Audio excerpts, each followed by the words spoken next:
నగుమోము గలవాని నామానోహరుని జగమేలు శూరుని జానకి వరుని నగుమోము గలవాని నామానోహరుని జగమేలు శూరుని జానకి వరుని దేవాది దేవుని దివ్య సుందరుని శ్రీవాసుదేవుని సీతారాఘవుని దేవాది దేవుని దివ్య సుందరుని శ్రీవాసుదేవుని సీతారాఘవుని నగుమోము గలవాని నామానోహరుని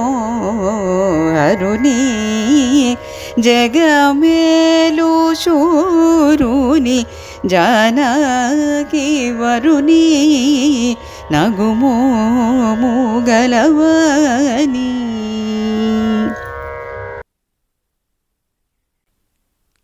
శ్రీ శ్రవణ ఛానల్కి శ్రోతలందరికీ కూడాను మరొకసారి స్వాగతం. ఈరోజు మనం విన్న ఈ కృతి త్యాగరాజస్వామి వారి కృతి. ఇది మధ్యమావతి రాగంలో కూర్చబడిందనమాట. అనురాధ ఎంతో చక్కగా పాడి వినిపించారు. అనురాధకి అనేక అభినందనలు చెప్తూ మనం యోగ వాసిష్టంలో నిన్న రాములు వారు ఓ ప్రశ్న వేశారు. దాని దగ్గరికి వెళ్ళిపోదాం. ఆయన ఏమన్నారు? గురుదేవా, యోగులకు అంతకు ముందున్న స్థూల దేహమే ఆతివాహిక దేహంగా మారుతుందా, లేక కొత్తది ఏదైనా తయారవుతుందా అని మళ్ళీ గురుగారు ఏమైనా అనుకుంటారేమోనని ఎందుకు అడుగుతున్నానంటేనండి, తత్వజ్ఞానం చేత పాత దేహం బాధితమైపోతుంది, అంటే కారణంతో సహా తొలగిపోతుంది. పోనీ కొత్తగా ఆతివాహిక దేహం పుట్టిందా అంటే జ్ఞానం కలిగిన యోగికి సూక్ష్మమే అగుగాక మళ్ళీ మరో దేహం పుట్టిందంటే అది అతని జ్ఞానం నశించినట్టే అవుతుంది. అందువల్ల ఏ పక్షము కుదరలేదండి నాకు, అందుకే అడుగుతున్నాను అంటూ చక్కగా ప్రశ్న వేశారు గురువుగారిని. అప్పుడు వశిష్ఠులు వారు అన్నారు, బహుశో యుక్తమేతత్తే నా గృహ్ణాసి కిముత్తమ ఆతివాహిక ఏవాస్తి నాస్త్యేవేహాధి భౌతిక అన్నారు. రామా, సర్గ 57లో 29వ శ్లోకంలో ఏమంటున్నారు? ఎన్నిసార్లు చెప్పానయ్యా బాబు నీకు, నువ్వు అర్థం చేసుకోవట్లేదు సరిగ్గా. చూడు, ఇప్పుడు చెప్తాను. స్థూల శరీరం అనేది లేనే లేదయ్యా. నువ్వు సూక్ష్మ శరీరమే ఆభ్యాస బలం చేత స్థూలమైపోతోంది అన్న విషయాన్ని నువ్వు గ్రహించాలి. వివేకం కలిగి అది స్థూలమనే భ్రాంతి తొలగిపోతే సూక్ష్మ శరీరమే మిగులుతుంది అంటూ చెప్పగానే రాముడు వెంటనే మధ్యలో అడ్డుకుంటూ, సూక్ష్మమే స్థూలంగా మారుతుందంటే సూక్ష్మ శరీరంలోని బరువు, గట్టిదనము వంటివి మరి స్థూల శరీరంలోకి ఎలా వచ్చాయి? వచ్చినవి తత్వజ్ఞానం వల్ల ఎలా పోతున్నాయి అంటూ ప్రశ్న వేసేశారు. అప్పుడు వశిష్ఠుల వారు అన్నారు, నీ సూక్ష్మ శరీరమే కదా నీ కలలో బరువైన గట్టి శరీరంగా తయారవుతుంది. మెలకువ వచ్చేసరికల్లా ఆ శరీరంతో పాటు ఆ గట్టిదనము, ఆ బరువు ఇవన్నీ ఉన్నాయా ఏమిటి? అన్నీ పోతున్నాయి కదా. ఇది అలాగే అన్నమాట. అది కాకుండా మామూలు అగ్నుల విషయంలోనే స్థూలదేహం శవమై కట్టెల్లో కాలిపోతే వాళ్ళకి సహజంగా ఉన్న సూక్ష్మదేహం బయటపడి దానితో పరలోకాలకు ప్రయాణం చేస్తున్నారు. అలాంటప్పుడు ఏ వాసనలు లేని తత్వజ్ఞానులకు స్థూలదేహం పూర్తిగా బాధితమైపోతే ఇక సహజ సిద్ధమైన సూక్ష్మ శరీరం మిగలడంలో అభ్యంతరం ఏమిటయ్యా? అంటే ఇక్కడ సూక్ష్మ శరీరం అని ఆయన దేని గురించి చెప్తున్నారు? ఈ చిచ్చరీరం గురించి చెప్తున్నారనమాట. అంటే ఏమిటి? ఇది జ్ఞానం పరిపక్వమైపోయిన యోగులకు జీవించి ఉండగానే ఇలాంటి ఆతివాహిక దేహం లభిస్తుంది. ఆతివాహిక దేహం అన్న, సూక్ష్మదేహం అన్న, చిద్దేహం అన్న, చిచ్చరీరం అన్న ఒకటే అన్నమాట. ప్రతివాడికి మెలకులో ఉండగా నేను స్థూల స్వరూపుడనే భావమే ఉంటుంది. అందువల్ల స్వప్నంలో వాడు తనను స్థూల స్వరూపుడుగానే చూసుకుంటాడు. అలా కాక ఎవరికైనా ఒకడికి మెలకువ ఉండగా నేను స్థూల స్వరూపుణ్ణి కాదు అనే జ్ఞానం కలిగితే అప్పుడు వాడికి స్వప్నంలో కూడా అదే స్మృతి కలిగి ఆ కలలో వాడి శరీరం సూక్ష్మంగానే ఉంటుంది. స్మృతికి అలాంటి శక్తి ఉందన్నమాట. ఇలాంటి స్మృతి మామూలు వాళ్ళకి స్వప్నంలో కూడా రాదు. ధ్యాన నిష్టలో పట్టు చిక్కిన వారికి మాత్రం అది మెలకువలోనూ కలలోనూ కూడా కలుగుతుంది అంటూ చెప్పారు. అప్పుడు రాముడు అడిగారు, గురుదేవ, తత్వజ్ఞానం కలగ్గానే ఉన్న దేహం పోతుందంటే మరి అనర్థం కదా అని అడిగారు. అప్పుడు వశిష్ఠులు వారు అన్నారు, రామా, ఎంత మాత్రం కాదయ్యా. ముచ్చపు చిప్ప మీద కనిపించిన వెండి పోయిందని జ్ఞానం కలిగిన వాడు ఏడుస్తాడా అంటూ ఎదురు ప్రశ్న వేశారు. అంటే సముద్రం ఒడ్డున దూరం నుంచి చూస్తే అది వెండి ముద్దలా కనబడింది అన్నది దగ్గరికి వెళ్ళాక జ్ఞానం వచ్చి చూసిన తర్వాత అది ముచ్చపు చిప్ప అని తేలిపోతే వాడు ఏమైనా ఏడుస్తున్నాడేంటి? అలాగే ఈ తత్వజ్ఞానం కలిగి ఉన్న దేహం పోతుంది అని అంటే మాత్రం ఆ యోగి ఏడుస్తాడా, ఆ జ్ఞాని ఏడుస్తాడా అంటూ సమాధానపరిచారు రాముణ్ణి. అప్పుడు రాముడు అన్నారు, గురుదేవా, పద్మలీల యొక్క పూర్వదేహాన్ని గురించిన సందేహాలన్నీ పూర్తిగా తిరిగిపోయాయి ఇప్పుడు నాకు. నెక్స్ట్ వచ్చే విషయం ఏంటో చెప్పండి నాకు. ఇద్దరు లీలలు పద్మరాజు గృహంలో కలిశారు కదా, అప్పుడు ఆ ఇంట్లో ఉండే పరివారం అంతా పద్మలీల యొక్క సంకల్ప బలం చేత ఆవిడ్ని గుర్తించినట్లయితే ఆ లీల పాత లీలను గుర్తుపట్టారా, అలాగే అనుకున్నారా, ఎవరో కొత్త దేవత అనే అనుకున్నారా అని అడగగానే వశిష్ఠుల వారు ఈ విధంగా చెప్తున్నారు. పాత లీలే అనుకున్నారయ్యా. విధూరద లీలను ఈవిడ స్నేహితురాలు అనుకుంటున్నారు. అంతకంటే వాళ్లకు సందేహాలు ఏం కలగలేదు. వాళ్ళంతా అవివేకులు. వాళ్ళు కనిపించేదాన్ని కనిపిస్తున్నట్టుగా తీసుకుంటారు. లోతుగా విచారించడం వారికి చేత కాదు. అవివేకులు మట్టిగడ్డ లాంటి వాళ్ళు. మట్టిగడ్డను చెట్టుకేసి కొడితే అది బాణంలాగా లోపలికి దూరదు, బురదలాగా అతుక్కోదు, రాయిలాగా చెట్టుకు గాయం చేయదు. పాపం తానే పొడి పొడి అయిపోయి కిందకి రాలిపోతుంది. అవివేకుల పరిస్థితి కూడా ఇంతే. ఈ ప్రపంచం సత్యమా అసత్యమా అని వాళ్ళు విచారించలేదు. అది సత్యమే అని వాళ్ళు అనుకుంటూ ఉన్నారు. ప్రపంచం సత్యం కాదనడానికి నీకు ఎన్నో కారణాలు చెప్పాను. ఇప్పుడు మరికొన్ని చెప్తాను విను.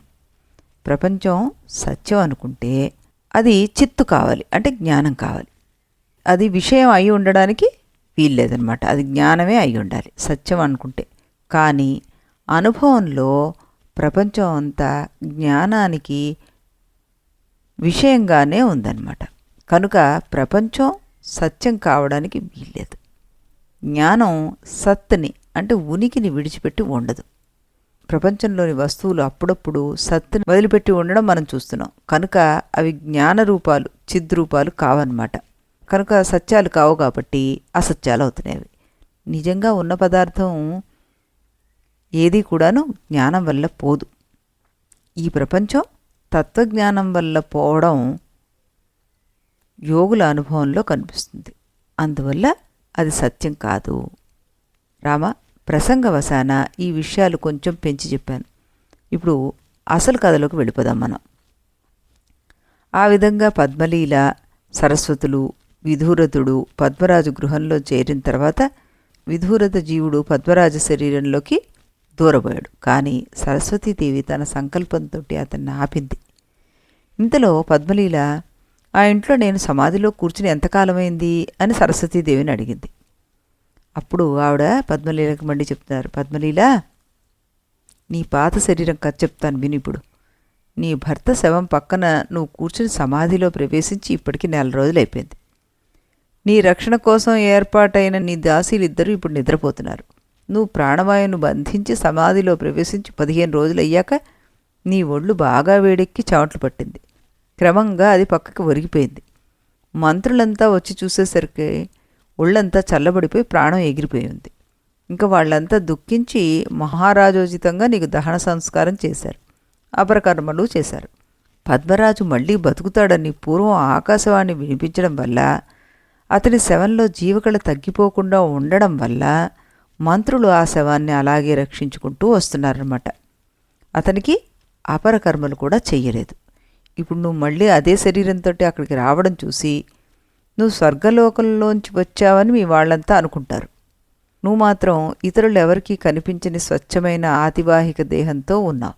అయినా నీ సంకల్ప బలం వల్ల వాళ్ళకలాగా నువ్వు కనిపిస్తున్నావు. అదే చిత్రం. నీకు సత్య సంకల్ప సిద్ధి లభించింది. అందువల్ల నీకు ఏ రూపం కావాలంటే ఆ రూపం వస్తోంది. నువ్వు నీ వెనకటి శరీరం వంటి రూపం కావాలని సంకల్పించావు, నీకు ఆ రూపమే వచ్చింది. నీకు తత్వజ్ఞానం వచ్చింది, అందువల్ల ఆతివాహిక దేహం కూడా వచ్చింది, అంటే చిద్దేహం వచ్చిందనమాట. పూర్తిగా వాసనాక్షయం కాలేదు కనుక పూర్వదేహ వాసన కొంచెం ఉంది కనుక ఆ రూపం నీకు వచ్చిందనమాట. ఆతివాహిక భావం బాగా గట్టిపడిపోతే, అంటే ఆ జ్ఞానానికి ఆధిభౌతిక భావం ఇంకా ఎప్పటికీ రాదనమాట. మనం ఒరిజినల్గా ఎలా ఉన్నాం ఆ భావం దానికి ఇంకా ఆ జ్ఞానం వచ్చిన తర్వాత అసలు కలగదు. అది అతనికి ఆధిభౌతిక శరీరం ఉన్నట్టు ఎదుటివారికి కనిపించినా అతని దృష్టిలో మాత్రం ఉండదు. నువ్వు సమాధిలోకి వెళ్ళి ఇప్పటికి 31వ రోజు. ఇప్పుడు మనం చిదాకాశంలో ఉన్నాం. నీ దాసీలిద్దరూ ఈ పొద్దు నేనే నిద్ర కలిగించాను అని చెప్పారు. పద్మలీల, ఇక మనిద్దరం ఆ విదూరథ లీలకు దర్శనమిద్దాం, ఈ విధంగా సంకల్పించు అనగానే సరస్వతీదేవి చెప్పిన వెంటనే ఆవిడ కూడా సంకల్పించారు. వెంటనే వాళ్ళు ప్రత్యక్షంగా విదూరథ లీలకు కనిపించారన్నమాట. వారి కాంతికి ఆవిడ ఉలిక్కిపడి లేచి వాళ్ళిద్దరి పాదాల మీద పడి నమస్కరించి సవినయంగా స్వాగత వాక్యాలు పలికింది. దేవతలిద్దరూ సింహాసనాల మీద కూర్చున్నారన్నమాట. విదూరథ లీల, నువ్వు మాకంటే ముందు ఇక్కడికి ఎలా వచ్చేసావు? నీకు దారిలో ఏమేం వింతలు కనబడ్డాయి అంటూ అడిగారు సరస్వతీదేవి ఆవిడ్ని. అప్పుడు ఆవిడ చెప్తాను, తల్లి, మా ఇంట్లో నేను మూర్ఛపోయాను, కొద్దిసేపటికే మరణించాను, వెంటనే ఆకాశానికి ఎగిరిపోయాను. అక్కడి నుంచి వాయు మార్గంలో ఈ ఇంటికి వచ్చేసాను. ఇక్కడికి వచ్చేసరికలా నా భర్త విదూరథుడు పూలలో నిద్రపోతూ కనబడ్డాడు. యుద్ధశ్రమ వల్ల ఆయనకి మంచి నిద్ర పట్టిందని గ్రహించాను. ఆయన లేపకుండా వింజామరులు వీస్తూ నిల్చున్నాను. ఇంతలో మీరిద్దరు వచ్చేశారు అన్నారు. అప్పుడు సరస్వతీదేవి తన సంకల్ప బలం చేత అడ్డగించి ఉన్న ఆ విదూరథ జీవుడిని విడిచిపెట్టింది. ఆ జీవుడు వెంటనే తన పూర్వవాసనలతో సహా ఆ శవంలోకి ప్రవేశించేశాడు. అప్పుడు సరస్వతీదేవి ఆ రాజుని లేవదీద్దాను రండి అంటూ ఇద్దరు లీలతో కలిసి ఆ శవం దగ్గరికి వెళ్ళింది. ఆ శరీరంలో అప్పటికే జీవుడు ప్రవేశించడం వల్ల క్రమంగా అవయవాలన్నీ కాంతివంతం అయిపోయాయి. శరీరంలో రసాలు పెరిగాయి. మొహం చంద్రుళ్లాగా వెలిగిపోతుంది. పెరుగుతున్న వింధ్యాపర్వతంలాగా అతడు లేచి కూర్చున్నాడు. లేస్తూనే ఎవరక్కడ అంటూ గట్టిగా పిలిచాడు. లీలలిద్దరూ ఆజ్ఞాపించండి ప్రభు అంటూ వినయంగా వంగి నిలబడి ఉన్నారు. అక్కడ ఒకే రకంగా ఉన్న ఇద్దరు లీలలను చూసి రాజు గందరగోళపడిపోయి, నువ్వెవరు, ఈవిడెవరు, ఎక్కడి నుంచి వచ్చారు అంటూ అయోమయంగా అడిగారు.